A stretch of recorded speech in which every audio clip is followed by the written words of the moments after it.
They should storm Capitol Hill and protest there, because that is the place that has held up this discussion. Democrats are the one that shut this discussion down by forcing a government shutdown, by being unwilling to fund the government.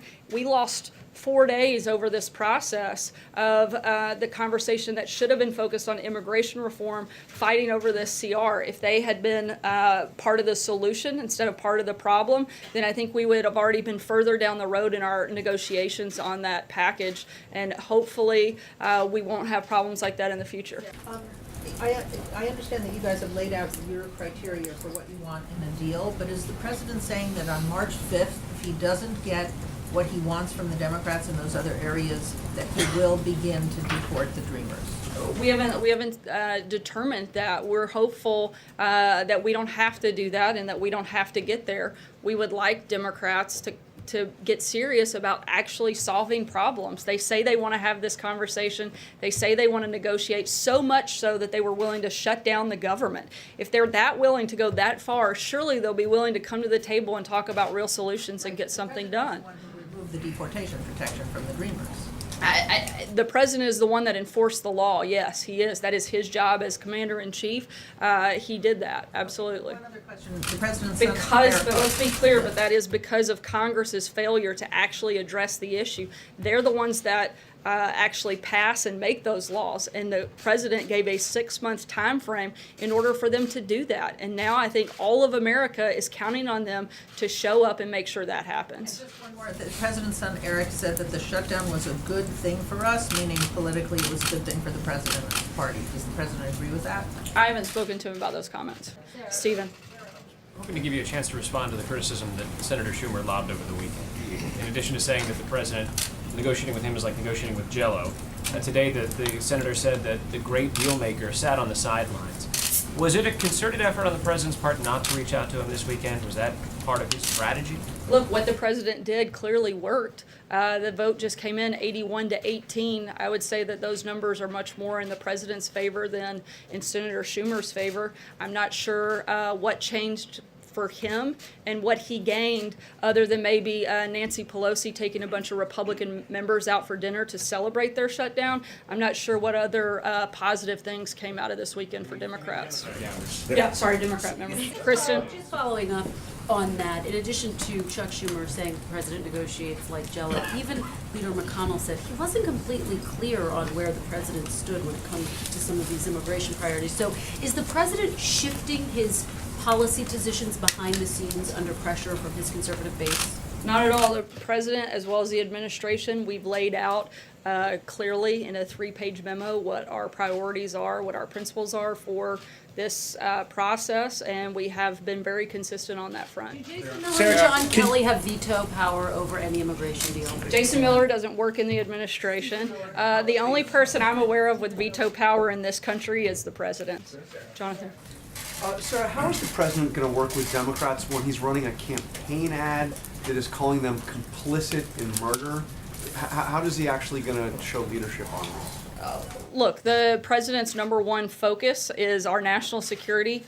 He's been very strong on discussing the need for border security and tying that directly to national security. That's a big focus of both the president's campaign at the time and also since he's become president. In terms of specifics of any ad running, those aren't being done by the White House, and I can't get into any details. But his position in terms of the need for border security and how that impacts national security is something we've talked about and been very clear on. So is he bringing the Democrats down here, bringing Republicans here, hashing this out? How is this going to be any different? We didn't see him over the weekend. He was only talking to Republicans.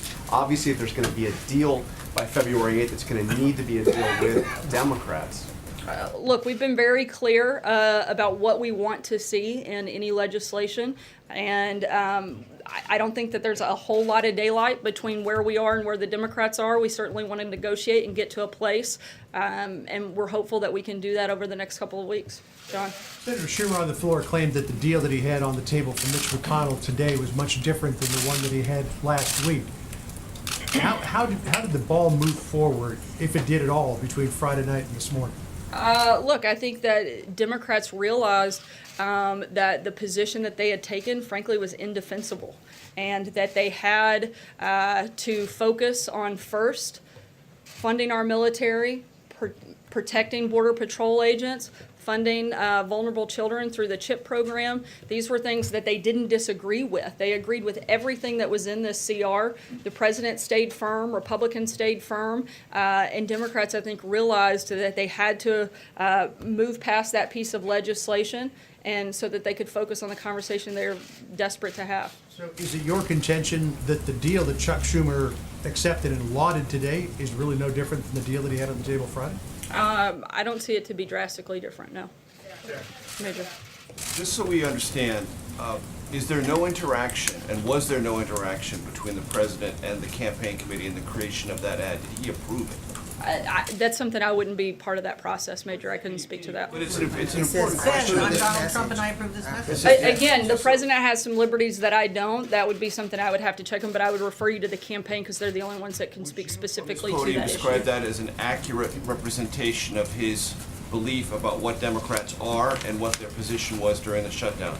That they were complicit and would be complicit in any future murders because of the shutdown. I think that if people are unwilling to secure our borders, that they're unwilling to end chain migration, unwilling to end the visa lottery system, unwilling to fix all of the problems that we have in our immigration system, and aren't willing to negotiate and actually do things that fix that system that we know to be problematic, then yes, that would be a problem and certainly allow for future incidents to take place. John? So just Sarah, real quick, is Sorry, let me it bounce a around. two-year requirement required from the president for defense spending going forward? Is that one of his top goals for the budget negotiations going forward? Not just this fiscal year, but 2 years on defense? Look, I'm not going to negotiate with you here, but we've made clear that Expressed I'm not on the finished. Hill. We've made clear that that's certainly our preference. Steve? Sir, we haven't seen the president for a couple of days. What has he been doing behind the scenes as this drama has unfolded? Look, we've put out a number of readouts. He's had several different calls, both with members on the Hill.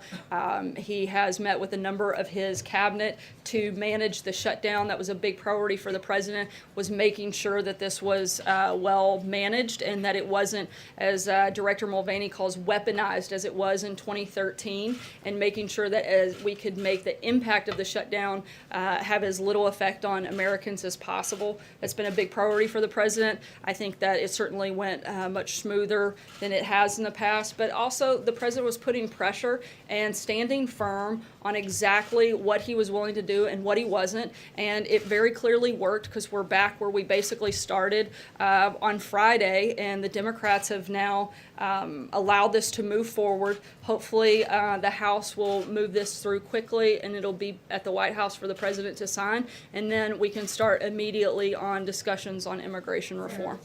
See him, Sarah. When will we see him? We'll keep Will you there be- posted. will there be a We'll signing certainly make sure you guys are aware when that time comes. Will we see him sign the thing, or? Certainly possible, and we'll let you know as the timing of that still isn't finalized. We've got to wait on the House piece. There's also OMB and legal reviews that have to take place before it actually finally hits the president's desk, and so a little bit of that's just a timing and formality issue. David?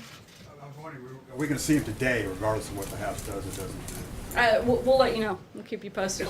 Maggie? Sarah, just going back to the NAFTA discussions, does the president still have faith in Wilbur Ross? There was a report suggesting otherwise. Absolutely. I spoke with the president about it directly this morning.